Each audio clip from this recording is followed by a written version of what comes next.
अवधूत चिंतन श्री गुरुदेव दत्त श्री स्वामी समर्थ.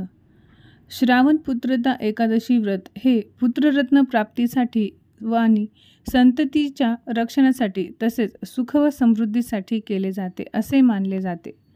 यावेळी पुत्रदा एकादशी निमित्त प्रीतियोगाचा योगायोग आहे.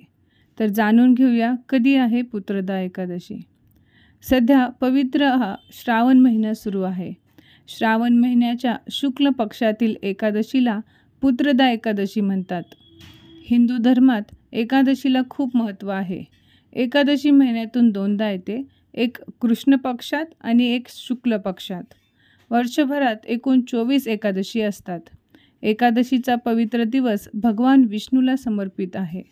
या दिवशी भगवान विष्णूची विधीपूर्वक पूजा केली जाते. भगवान विष्णूच्या कृपेने माणसाच्या सर्व मनोकामना पूर्ण होतात. पुत्रदा एकादशीबद्दल सर्व साहित्य पूजा पद्धती जाणून घेऊया. तर पवित्र श्रावण महिन्यातील शुक्ल पक्षातील एकादशीला भाविक भगवान विष्णूची पूजा करतात.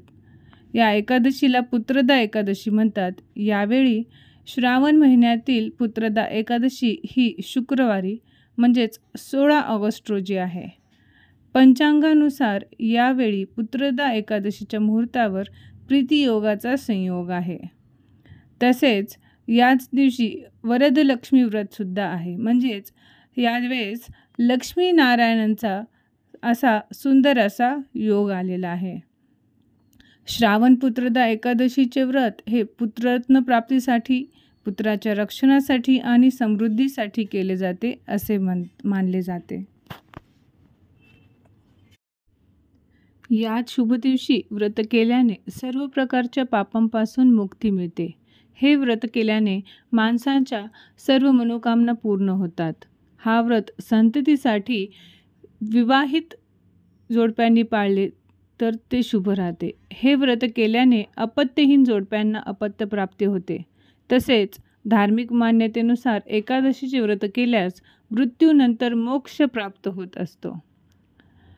तर पाहूया मग पुत्रदा एकादशीचा मुहूर्त काय आहे. श्रावण महिन्यातील शुक्ल पक्षातील एकादशी 16 ऑगस्टला आहे. श्रावण पुत्रदा एकादशी ही 15 ऑगस्ट रोजी सकाळी 10:26 प्रारंभ होईल. तर शुक्रवारी 16 ऑगस्ट रोजी सकाळी 9:39 समाप्त होईल. उद्या तिथीनुसार 16 ऑगस्ट रोजी उपवास ठेवून विधीनुसार भक्त भगवान विष्णूची पूजा करू शकतात. दुसऱ्या दिवशी म्हणजे 17 ऑगस्ट रोजी सकाळी 5:51 ते 8:05 दरम्यान पारण करून व्रताची समाप्ती होईल. एकादशी व्रत पूजा करण्यासाठी आपल्याला पूजेचे साहित्य लागणार आहे. श्री विष्णूंचे चित्र किंवा मूर्ती, फूल, नारळ, सुपारी, फळ, लवंग, दिवा, तूप, पंचामृत, अक्षता, तुळशीचे पाने. तर बघूया मग ही एकादशी व्रत उपासना पद्धती कशी करायची. त्या दिवशी सकाळी लवकर उठून दैनंदिन कार्य करून आंघोळ करावी. देवघरात दिवा लावावा. भगवान विष्णूंना गंगाजलाने शुद्ध पाण्याने अभिषेक करावा. भगवान विष्णूला फूल आणि तुळशीची पाने अर्पण करा. शक्य असल्यास या दिवशी व्रत ठेवावे. जर शक्य नसेल तर किमान या दिवशी पांढऱ्या भाताचे सेवन करू नये.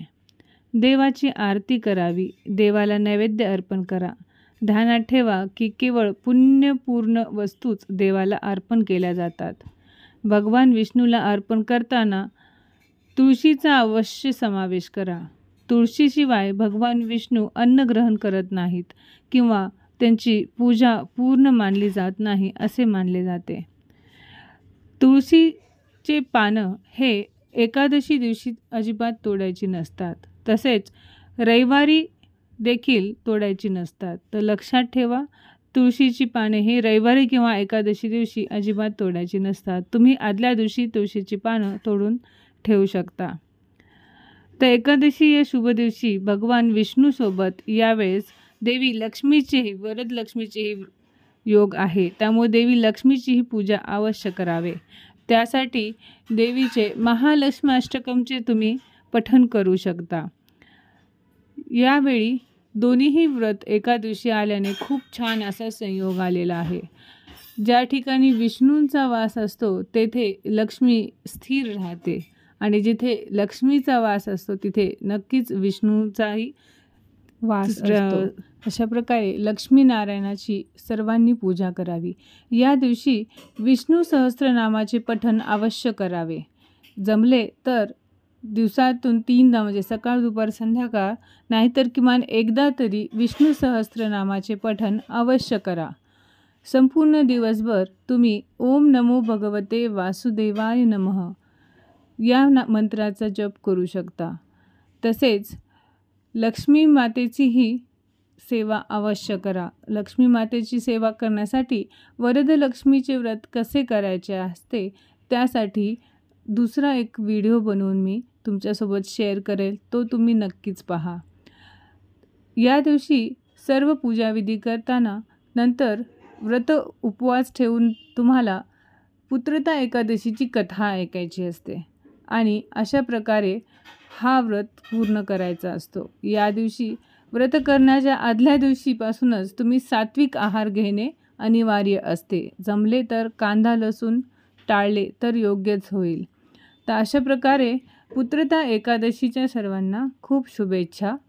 पुत्रदा एकादशी फक्त ही पुत्रप्राप्तीसाठी नाहीच तर पुण्य कमवण्यासाठी देखील, संचित कर्म जे असतील तर त्यांचा नाश होण्यासाठी देखील आणि तुमच्या भावी आयुष्यासाठी पुण्य कमवण्यासाठी देखील तितकेच महत्त्वाचे असते. तर सर्वांना ही विनंती आहे की तुम्ही एकादशीचे व्रत अवश्य करावे. श्री स्वामी समर्थ.